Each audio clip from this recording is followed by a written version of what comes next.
बोले विदुर महाराज बता रहे हैं कि हे धृतराष्ट्र, छल कपट से कारज करिया, वो तो भला कोई नहीं भरिया। करा फजीती मरे बहु मरिया, दुख भोगे कल्प हजार, नर तन का नंबर नहीं, मानव तन का नंबर ही नहीं आएगा। तो बोले मैंने क्या किया? बोले पांडु पुत्र हरि का प्यारा, जब को दुख तू दियो एक धारा, निर्भयपुरी कोपे करतारा, करसी सही संगार, तुझे सेना सहित खपावे। तू सोचता मेरे पास भी इतनी सेना नहीं, वो परमात्मा बहुत बड़ा बलशाली। और विदुर जी महाराज ने धृतराष्ट्र को और गांधारी को रात को ही उठाया और जंगल में ले गए और ले जा करके उनको भगवान का उपदेश दिया और छोड़ दिया जंगल में, तीर्थों में, यात्रा में।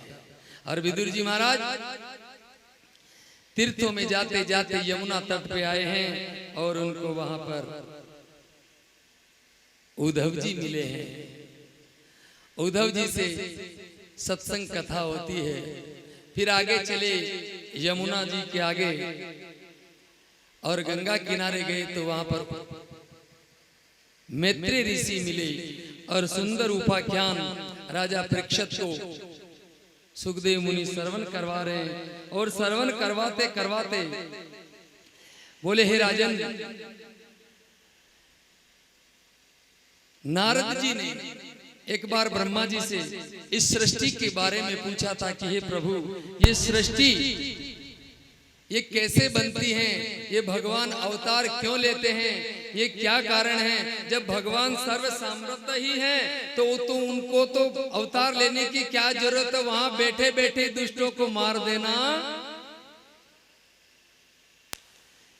तो नारद जी महाराज की बात सुन करके ब्रह्मा जी बोले कि हे नारद, आपकी बात ठीक है कि वो परमात्मा जब सर्वशक्तिमान है तो वही मार देना चाहिए, लेकिन भगवान का अवतार होता है, इसमें दो कारण हैं।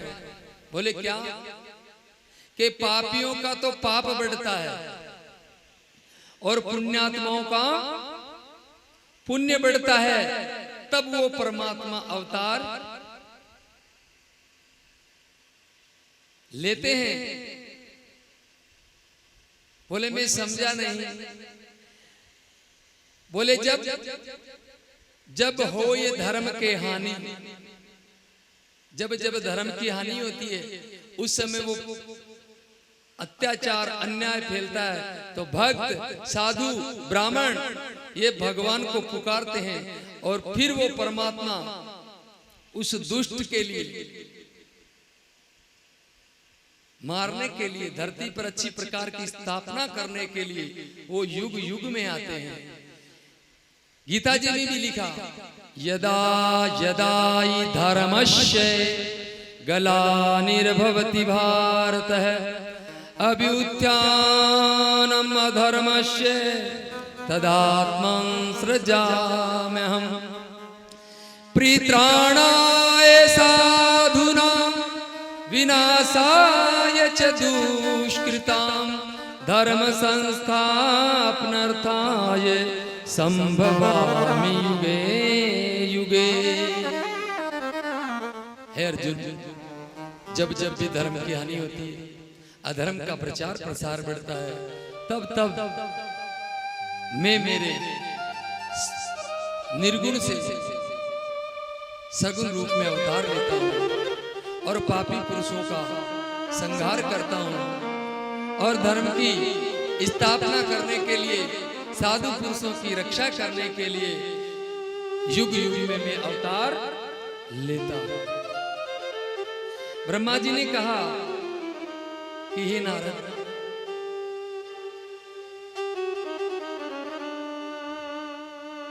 सृष्टि की रचना के बारे में मैं तुम्हें थोड़ा बहुत बताता हूं, पूरा तो नहीं जानता। बोले कैसी सृष्टि की रचना हुई? कि जब प्रलय हो गया उस समय चारों ओर जल ही जल था, तो उस जल में से कमल निकला और उस कमल नाल में से मेरा प्रादुर्भाव।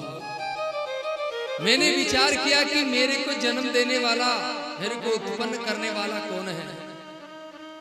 तो मैं उस नाल के भीतर गया, हजारों हजारों हजारों वर्षों तक घूमता रहा, लेकिन मेरे को वहां पर कुछ नहीं मिला, कुछ दिखाई नहीं। तो मैं वापस ऊपर आया तो आवाज आई, तप तप तप तप। क्या आवाज आई? तप तपस्या करो और इस सृष्टि का सर्जन करो। तो मैंने तपस्या करना आरंभ किया। क्या?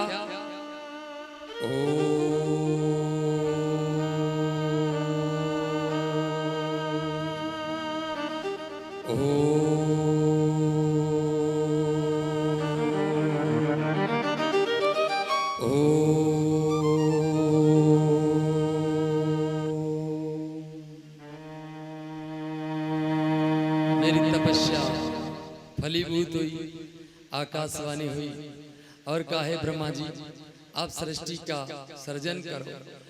और फिर मैंने सबसे पहले उन नारायण का ध्यान किया। ओम नमो भगवते वासुदेवाय, ओम नमो भगवते वासुदेवाय, ओम नमो भगवते वासुदेवाय, ओम नमो भगवते वासुदेवाय।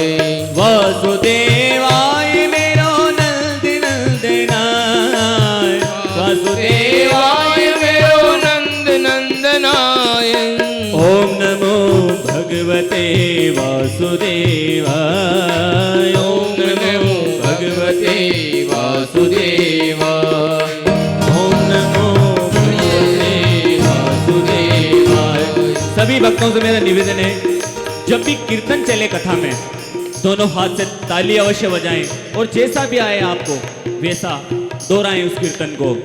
तो सभी गाइए, ओम नमो भगवते वासुदेवाय, ओम नमो भगवते वासुदेवाय। वासुदेवाय मेरो नंद नंदनाय, वासुदेवाय मेरो नंद नंदनाय, वासुदेवाय मेरो नंद नंदनाय, वासुदेवाय मेरो नंद नंदनाय, वासुदेवाय मेरो नंद नंदनाय, वासुदेवाय मेरो नंद नंदनाय। ओम नमो भगवते वासुदेवाय, ओम नमो भगवते वासुदेवाय, ओम नमो भगवते वासुदेवाय, ओम नमो भगवते वासुदेवाय। वासुदेवाय मेरो नंद नंदनाय, वासुदेवाय मेरो नंद नंदनाय, वासुदेवाय मेरो नंद नंदनाय, वासुदेवाय मेरो नंद नंदनाय, वासुदेवाय मेरो नंद नंदनाय, वासुदेवाय मेरो नंद नंदनाय। ओम नमो भगवते वासुदेवाय, जय हो। नमो भगवते वासुदेवाय, ओम नमो भगवते वासुदेवाय, भगवते वासुदेवाय। वासुदेवाय मेरो नंद नंदनाय, वासुदेवाय हरि वासुदेवाय। सभी माताएं बहनें गाएं, वासुदेवाय मेरो नंद नंदनाय,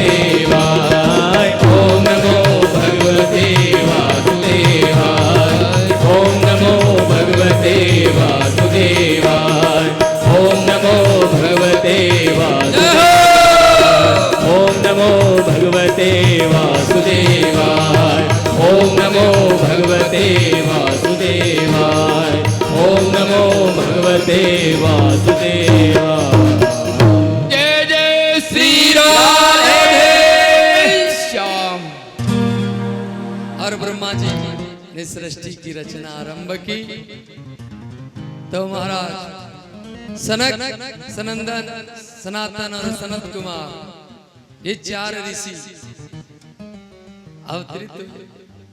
और अवतार होते ही ब्रह्मा जी ने कहा, हे पुत्रों,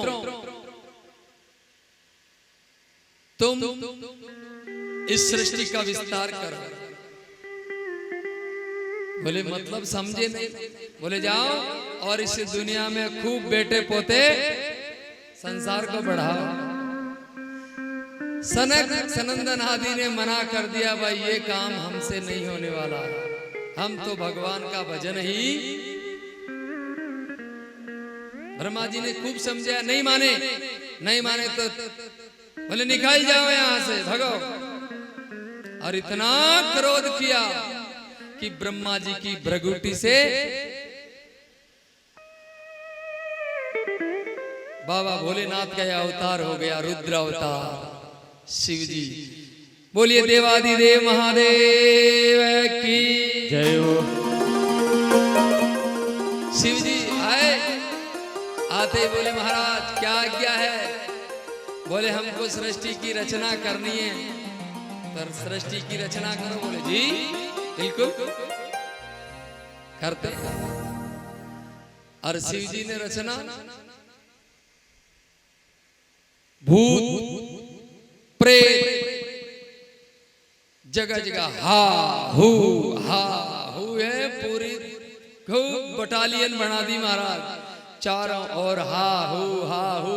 ब्रह्मा जी ने देखा, ओ राम राम राम राम राम, ये चारों ओर ये भूत प्रेत ही भूत प्रेत। कुछ और जानते हो? बोले हाँ। इतने में तो शेर, चूहे, ये सर्प, बिच्छू। ब्रह्मा जी बोले महाराज जय हो जय हो जय हो, रोको और लोगों को भी रहने दोगे कि नहीं दोगे? बाबा भोलेनाथ देखिए, जिसको कोई भी शरण नहीं देता उसको बाबा।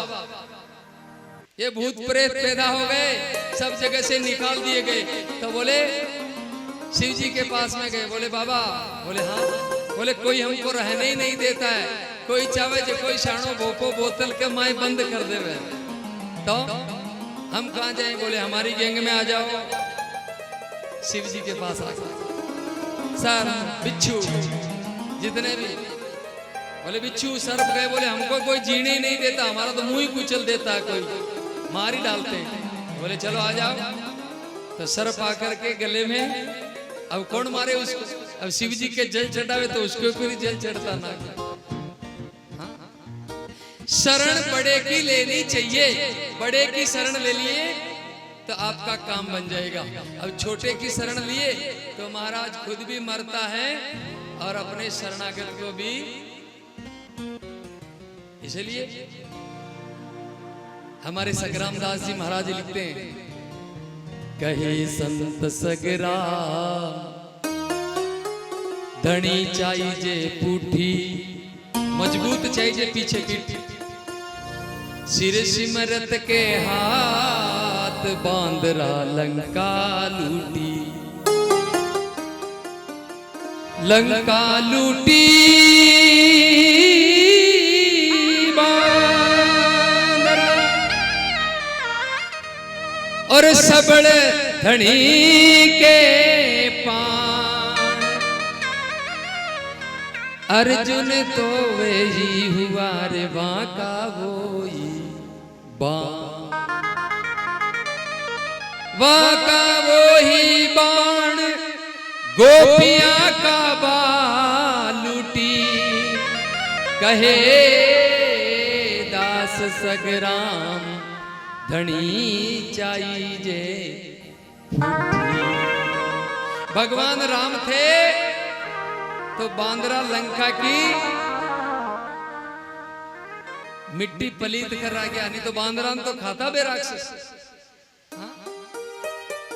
और इधर भगवान श्री कृष्ण थे, तब तक अर्जुन ने खूब विजय प्राप्त की।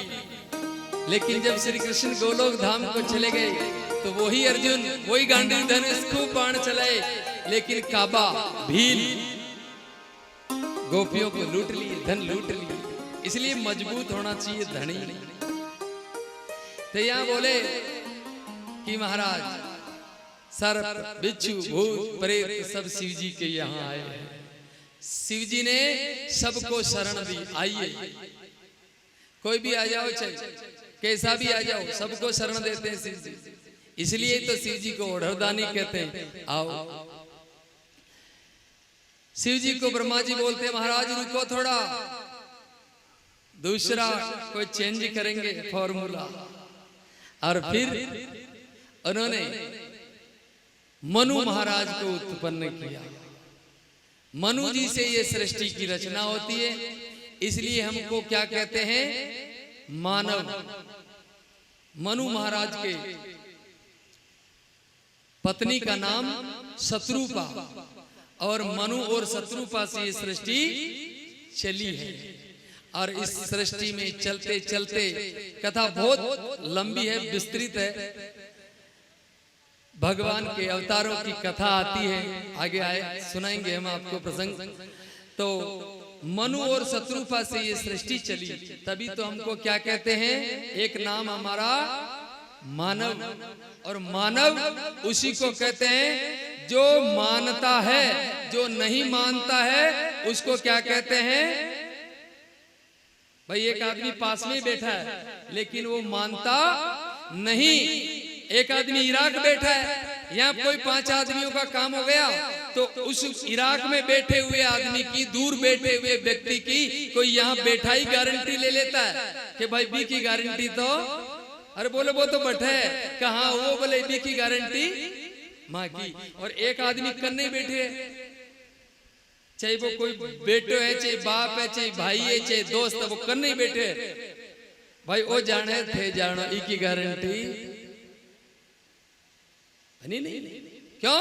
कि वो मानता नहीं है, वो मानता नहीं है, इसलिए उसकी कोई गारंटी नहीं लेते। और जो मानता है ना वो क्या यार थे 5 आदमी कर दीजिए आप, ठीक है 5 में परमेश्वर हुए, अब मारो कोई नफो नुकसान हो ही जिया हो है ना। ऐसे मनु से सृष्टि की रचना हुई महाराज। और मनु और शत्रुपा ने ये सृष्टि की रचना की। और उसी प्रसंग में उनके मनु जी के परिवार की, कि मनु जी का परिवार कहां से कितना क्या चला, इसके बारे में हम चर्चा करेंगे। तो कहते हैं मनु और शत्रुपा ने बहुत साधना की और साधना करके भगवान से वरदान मांगा। भगवान आए और बोले कि मांगो कुछ चाहिए तो, बोले हमको तो कुछ नहीं चाहिए, बोले ही नहीं। ब्रह्मा विष्णु शिव तीनों आए, साधना कर रहे थे मनु महाराज। और लिखते हैं कि विधि हरिहर तप देख अपारा, मनु समीप आए बहु बारा। बहुत बार आए लेकिन आंखें नहीं खोली। तब आकाशवाणी हुई कि क्या चाहिए, हे पुत्रों, हे पुत्र पुत्री तुमको क्या चाहिए। जब ये पुत्र पुत्री की बात हुई, हे वत्स की बात हुई, तो आंखें खोली। और आंखें खोलने के बाद में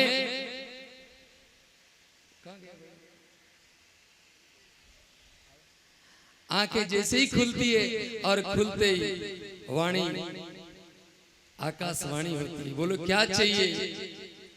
तो हमको आप जैसा पुत्र चाहिए। क्या चाहिए? आप जैसा पुत्र।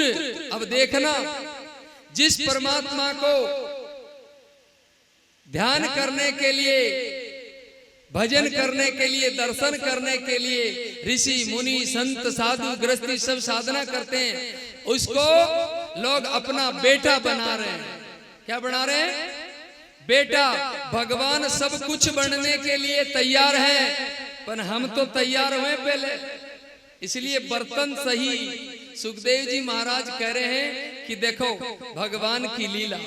उन्होंने कहा कि मेरे को तो आप जैसा बेटा चाहिए। अब भगवान चक्कर में पड़ गए। भगवान बोले भाई मेरे जैसा तो मैं ही हूं, दूसरा कहां से लाऊं? मेरे जैसा तो मैं ही हूं, दूसरा कहां से लाऊं? तो बोले प्रभु हमारी तो एक ही इच्छा है कि आप जैसा बेटा हमको मिले। तो बोले मेरे जैसा बेटा अगर तुमको चाहिए तो तुमको तसल्ली करनी पड़ेगी अभी थोड़ी। बोले कितनी? बोले अभी तसल्ली करनी पड़ेगी। और उन्होंने कहा कि तुमको मैं वरदान देता हूं कि मेरे जैसा तो मैं ही हूं और मैं तुम्हारे लिए बेटा बन करके आऊंगा। बोले कब? बोले त्रेता युग में। त्रेता युग में? बोले ठीक। और वो वापस साधना में लग गए और भगवान के परम धाम को गए। और इधर ब्रह्मा जी कहते हैं हे राजन, ये सृष्टि की रचना करते करते राजा उत्तानपाद का पावन प्रसंग सुनाया, ध्रुव का प्रसंग सुनाया, प्रहलाद का प्रसंग सुनाया।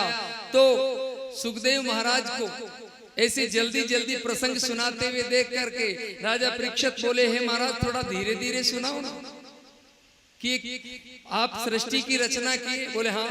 तो इस सृष्टि को, इस पृथ्वी को एक बार हिरण्यकश्यप नाम का राक्षस, हिरण्याक्ष नाम का एक राक्षस पृथ्वी को ही उठा करके ले गया। बोले मैं तो इसकी रचना कर रहा था, वो ले गया। बोले कब ले गया?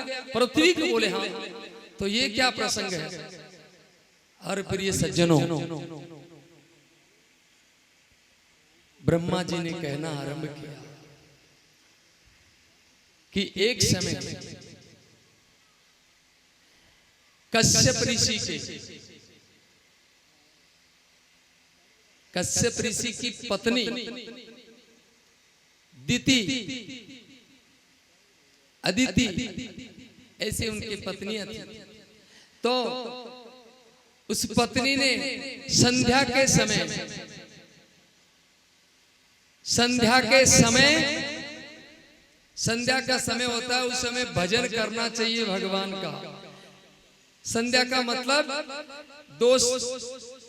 दिन अस्त हो रहा है और रात्रि आ रही है। संध्या त्रिकाल संध्या बोलते हैं हमारे। तो 3 प्रकार की संध्या में त्रिकाल संध्या। तो उस संध्या काल में ध्यान से सुनना, बहुत बड़ी गहरी बात आई है भागवत जी में। संध्या के समय कश्यप ऋषि की पत्नी बोलती है कि महाराज संसार व्यवहार कीजिए। कश्यप ऋषि ने मना किया, नहीं मानी। बोले देवी संध्या के समय भगवान का भजन होना चाहिए, साधु संत महात्मा भगवान का भजन करते हैं, इसलिए संध्या के समय संसार व्यवहार नहीं करना चाहिए। संध्या के समय पक्षियों को भी देखो। हमारे अचलराम जी महाराज लिखते हैं जपत पशु पक्षी सुबह और शाम, जपत पशु पक्षी सुबह और शाम।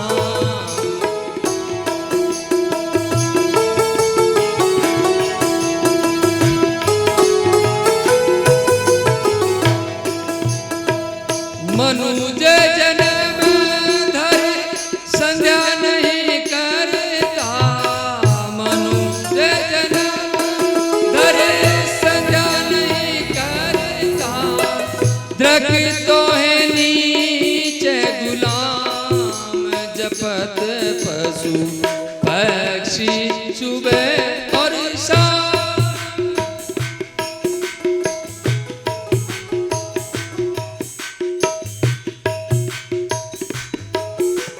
सुबह शाम, सुबह दिन उगता है उस समय संध्या होती है, पशु पक्षी ची ची करते हैं। और शाम को भी संध्या के समय पशु पक्षी ची ची करते हैं। और हम बड़ा सा टीवी चला करके सलमान खान, शाहरुख खान, आमिर खान को देखते हैं। बहुत बड़ा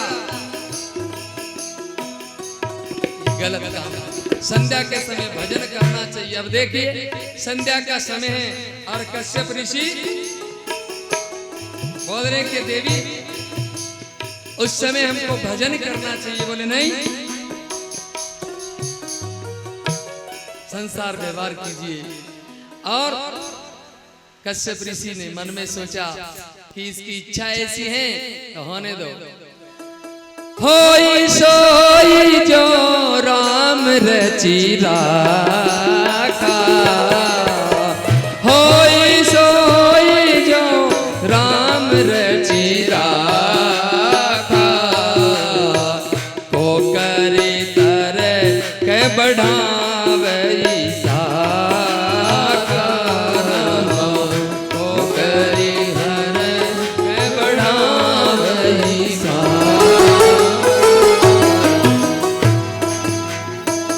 होई सोई जो राम रची राखा, होई सोई जो राम रची राखा, को करी तरक बढ़ावई साखा, को करी तरक बढ़ावई साखा। भगवान ने जो रचा है वैसा ही होगा। और कश्यप ऋषि ने संसार व्यवहार किया और संध्या के समय रुका हुआ गर्भ, संध्या के समय गर्भ रुक गया तो क्या हुआ? राक्षस पेट में राक्षस जन्मा। नाम क्या? हिरण्याक्ष। और 100 वर्ष तक उस देवी ने गर्भ में ही रख लिया। उसके तप से स्वर्ग आदि देवता जलने लगे। ब्रह्मा जी को बोले महाराज क्या ये कहां से हो रहा है इतना तप? बोले एक राक्षस का जन्म होने वाला। बोले राक्षस? बोले हाँ। बोले कैसे? क्या? बोले सनक सनंदन सनातन आदि ऋषियों के श्राप से ऐसा हुआ है। बोले क्यों? ये क्या कारण हो गया? और बताते हैं कि सनक सनंदन आदि ऋषि एक बार वैकुंठ को गए और वैकुंठ को जाते समय उन द्वारपालों ने रोक लिया। बोले क्यों? बोले कौन है वो द्वारपाल? बोले जय और विजय नाम के द्वारपाल। बोले उन्होंने क्यों रोका? बोले भगवान की कृपा के बिगर नहीं रोक सकते। बोले कैसे? एक बार लक्ष्मी जी भगवान को चंदन लगा रही थी, चंदन का लेप कर रही थी। बहुत गहरी बात बता रहे हैं सुखदेव जी महाराज। लक्ष्मी जी भगवान के चंदन का लेप लगा रही थी और उस समय लक्ष्मी जी के मन में आया कि भगवान तो इतने सुकोमल है, इनका शरीर तो कमल से भी कोमल, गुलाब से भी कोमल, और ये राक्षस तो इतने इतने बड़े बलिष्ठ, कहीं भगवान को मार नहीं डाले? इनमें पावर है कि नहीं थोड़ा बहुत? अब भगवान तो अंतर्यामी लक्ष्मी जी की बात जान गए और कहा देवी जी की चिंता दूर करते हैं और अपने जय विजय द्वारपालों का दिमाग खिसका दिया थोड़ा। और जब वो संत आए भगवान का अब जो भगवान के दर्शन में, भगवान की कथा में जो अवरोध करता है, भगवान के दर्शन करने के लिए जाइए, अगर कोई रोकता है तो उसको पाप लगेगा, तुम्हारा पाप झड़ेगा और उसके गले पड़े। प्रिय सज्जनों, बड़ी पावन पवित्र कथा कि गए दर्शन करने के लिए सनक सनंदन आदि, तो उनको रोक लिया जय विजय ने। और जय विजय रोकते ही उन्होंने बोले अरे तुमने ब्राह्मणों के साथ में ऐसा निशाचरों जैसा व्यवहार किया, जाओ निशाचर बन जाओ। ये कह करके अंदर चले। भगवान वैकुंठनाथ का दर्शन करके आए और जब बाहर आए तो जय विजय चरणों में गिड़गिड़ाते हुए बोले महाराज हमसे गलती हो गई, क्या करें, कुछ उपाय तो बताओ। तो संत हृदय नवनीत समाना, संत का हृदय पिघल जाता है जल्दी। और कहा भाई तुमको शराब तो लग गया। बोले अब? बोले भगवान से तुम लड़ाई करोगे, बैर करोगे तो 3 जन्म में तुम्हारा छुटकारा, और अगर भगवान से तुम भक्ति करके अगर छुटकारा कराना चाहते हो तो 7 जन्म लगेंगे। कितने? बोलो एक बार। कोई पूछेगा कि यहाँ पर रतनपुर जी महाराज का एक चेला आया था, कथा सुना के गया, तो बता दो तो थोड़ी बहुत तो याद रहना चाहिए ना। कितने जन्म? 7 जन्म। अगर भक्ति करोगे तो 7 जन्म, और भगवान से लड़ाई करोगे तो बोला हमको 3 जन्म ही मंजूर है, लड़ाई कर लेंगे, लेकिन 7 जन्म में कौन धक्का खाएगा। ठीक। तो उन्हीं भगवान की कृपा से ब्रह्मा जी कहते हैं वो राक्षस हिरण्याक्ष और हिरण्यकश्यप हुए हैं, और उसी ने पृथ्वी को उठा करके रसातल में ले गया। तो भगवान वर्रा का अवतार हुआ, और वर्रा भगवान आते हैं और पृथ्वी को लेकर के आते हैं और वापस सुस्थिर करके और फिर उस हिरण्याक्ष का वध करते हैं। बोलो वर्राह भगवान की जय हो। और उस राक्षस को भगवान वैकुंठ में भेजते थे, लेकिन शराब 3 जन्म का है, अभी उसकी सदगति नहीं हुई, दूसरा जन्म और उसका भाई कौन? हिरण्यकश्यपु, वो भी बड़ा महान बलवान। उसने सोचा नारायण ने मेरे भाई को मार दिया है, मैं इस नारायण से युद्ध करूंगा, और युद्ध करने के लिए स्वर्ग के देवताओं को जीता। चारों ओर हाहाकार मच गया, चारों ओर तबाही मच गई। धर्म अनुष्ठान यज्ञ कथाओं को जिसने ध्वंस कर दिया, राम के नाम से बेर हो गया। फिर ये सज्जनों उसके लिए भगवान अवतार लेके आते हैं। कौन सा? नरसिंह अवतार। तो नरसिंह अवतार कैसे होता है कि भगवान प्रहलाद को भेजते हैं, पहले भगत आएगा और फिर भगवान आएंगे। यहाँ पर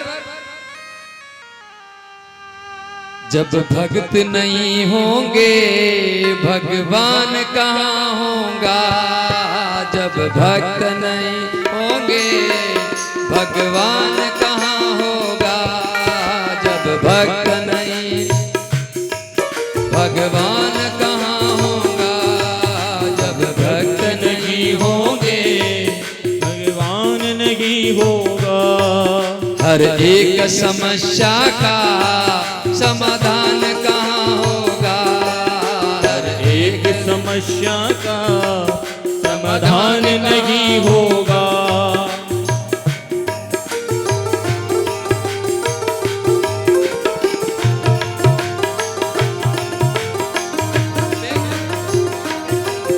पेन पेन जब भक्त नहीं होगा भगवान कहाँ होंगे, जब भक्त नहीं होगा भगवान कहाँ होंगे, जब भक्त नहीं होगा भगवान कहाँ होंगे। हर एक समस्या का समाधान कहाँ होगा, हर एक समस्या का समाधान कहाँ हरि होगा।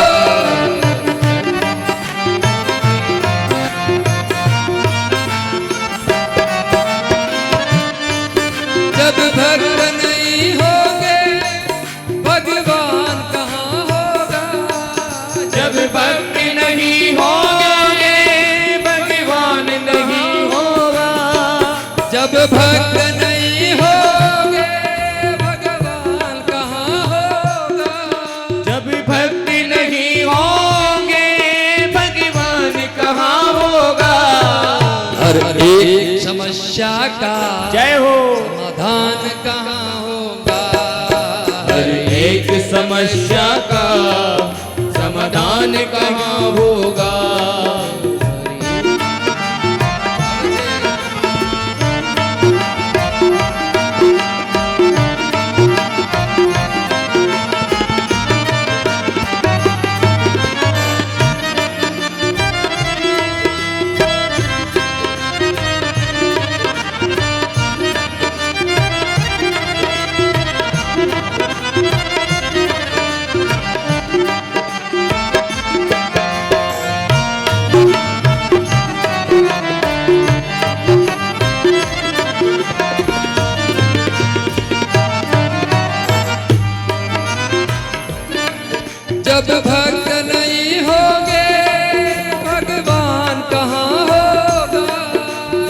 भक्ति नहीं होगे भगवान कहाँ होगा।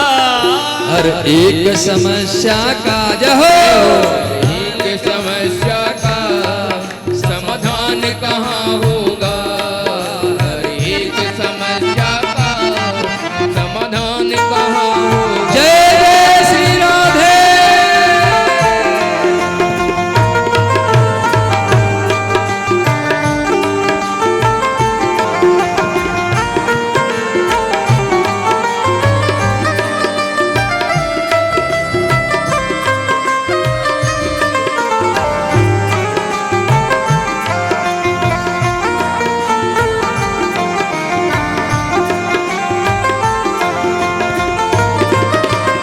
बोलिए भगत और भगवान की जय हो। बोले प्रहलाद के लिए भगवान आए। कब आए? पहले नहीं आए। हिरण्यकश्यप का अवतार होता है। अवतार मतलब उतरना। वो उतरा इस धरती पे आया तो उसने क्या किया कि तुम जल्दी आना, खाली चल जाना। अच्छा तो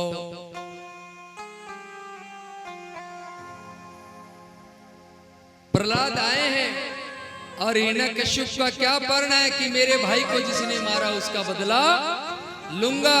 वो राक्षस है। और इधर घर में जन्मता भगत। भगत कैसे जन्मता है कि माता अगर सही हो तो जननी जने तो भक्त जन के दाता के सूर, नीतर रही जी बांजड़ी मती गमाजे नूर। भक्त जनना चाहिए या दाता या सूर, नहीं तो बेटा का ठाठ। यहाँ लैंड लागेड़ी फिरे ना, लेकिन कोई गीता में गाबा जिशान, कोई गीता में चित्र में। एक संत थे हमारे रामेश्वर पुरी जी, वो बताते थे कि बेटा का ठाठ पूजा न कोई पाठ, सूलडी के 12 और कुत्ती के 8। बेटा ऐसा, माँ चाहो तो आप चाहो तो संत बना सकती हो, आप चाहो तो सूरवीर बना सकती हो, आप चाहो तो कोई भक्त बना सकती हो, आप चाहो तो कोई थानादार, इंस्पेक्टर, डायरेक्टर, डिप्टी कलेक्टर, कुछ भी बना सकती हो। अरे भगवान को जन्म दिया माता देवकी ने। भगवान कौशल्या माता के यहाँ आए, क्या नहीं कर सकते भगवान। अभी आगे कथा आएगी। सब कुछ कर सकते हैं लेकिन बर्तन सही हो, गर्भधान का समय सही हो। होली के दिन, दीपावली के दिन, एकादशी के दिन, व्रत उपवास के दिन, अमावस्या को, पूर्णिमा को ध्यान रखना चाहिए। संसार व्यवहार नहीं करना चाहिए। अगर उस दिन का गर्भ रुक गया तो आने वाली संतान अपाहिज जन्मेगी। अपाहिज, पोलियो हुआ जन्मेगा, आंखों की बीमारी या फिर लंगड़ा लूला ऐसा ही जन्मेगा। ये पक्की गारंटी। क्योंकि गर्भधान भी एक संस्कार होता है। एक संस्कार होता है हमारा, ऐसे नहीं होता। हमारे यहाँ पुष्पवंत संस्कार होता था भगवान राम जी का। जब अवतार हुआ उस समय उनको खीर खिलाई। रानी मदालसा का एक चरित्र आता है कि माए कहती माऊ थोड़ी, आपसे, आपके अलावा सृष्टि की रचना करने वाली दूसरी नहीं कोई। रानी मदालसा जब उस कंवारी थी वो, तो कंवारी के बाद में जब उसकी शादी हुई तो गुरु दक्षिणा में वो क्या दे के आई गुरु जी को कि गुरु जी मेरा जब विवाह जब हो जाएगा तो मैं चली जाऊंगी, मैं पराधीन रहूंगी। ससुराल में तो पराधीन ही रहना पड़ता है, स्वाधीन नहीं रह सकते। हाँ आजकल की उनको तो ज्यादा प्रेशर नहीं, उसके में इसलिए मैं कुछ नहीं कर सकती, भजन पूजन पाठ कुछ नहीं कर सकती वहां पर। भाई सासू ससुरा कहे ये करना पड़ेगा सासरा में, तो कि मैं आपको गुरु दीक्षा के अंदर एक वचन देती हूं कि मेरी कोख से, मेरे पेट से, मेरे गर्भ से जो भी जन्मेगा वो एक ही बार जन्मेगा, उसके बाद में उसका जन्म मरण खत्म। ये वादा करती है। ठीक। प्रिय सज्जनों, मां क्या नहीं कर सकती। और रानी मदालसा का विवाह हुआ है, आई, और जब पति पत्नी वार्ता करते हैं तो प्रिय सज्जनों, जो भी बच्चा गर्भ में आए उस समय रानी श्रीमद् भागवत कथा, संतों के चरित्र कथा कीर्तन और संतों के सत्संग में जाती है। तो जैसा देखे नेत्र वैसा बने चरित्र। माँ का गर्भ, माँ के पेट में जो गर्भ है उसकी आंखों का कनेक्शन माँ के आंखों के कनेक्शन से होता है। नाल होती है ना, नाल, उसमें थोड़ी तंतुकाएं होती है, वो जुड़ी हुई होती है। माँ जैसा बोलती है, जैसा खाती है, जैसा पीती है, जैसा पहनती है, वो बच्चे पे असर पड़ता है। तो माँ पेट में बच्चा है और बोलती है, कथा कीर्तन सुनती है, भगवान का स्मरण करती है। बच्चा जन्मा और जन्मते ही पलने में आया और अपनी माता बहना तो ये कह हाबू बाबा जी कान काट लेला। और वो क्या कहती, माँ हिला रही है पलना, तू शुद्ध है, तू बुद्ध है, चेतन निर्विकार है।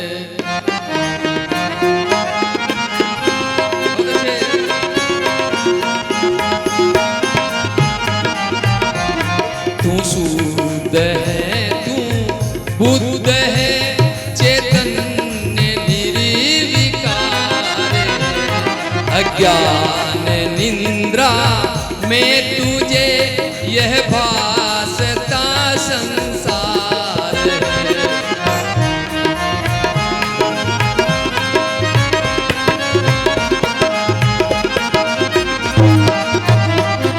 इस भांति रानी मदालसा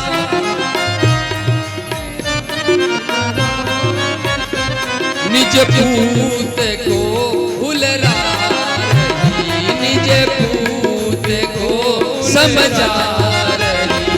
कहे रतनपुरी वेदांत के सद्वचन से हुलरा रही। कहे रतनपुरी वेदांत के सद्वचन से हुलरा रही।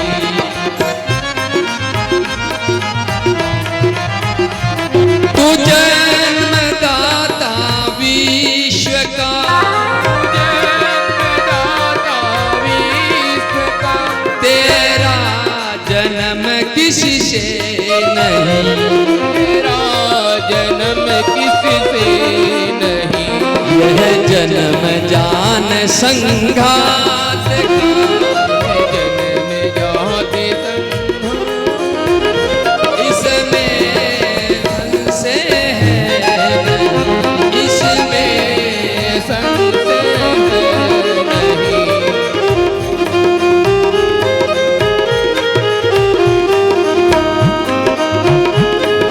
हे बेटा,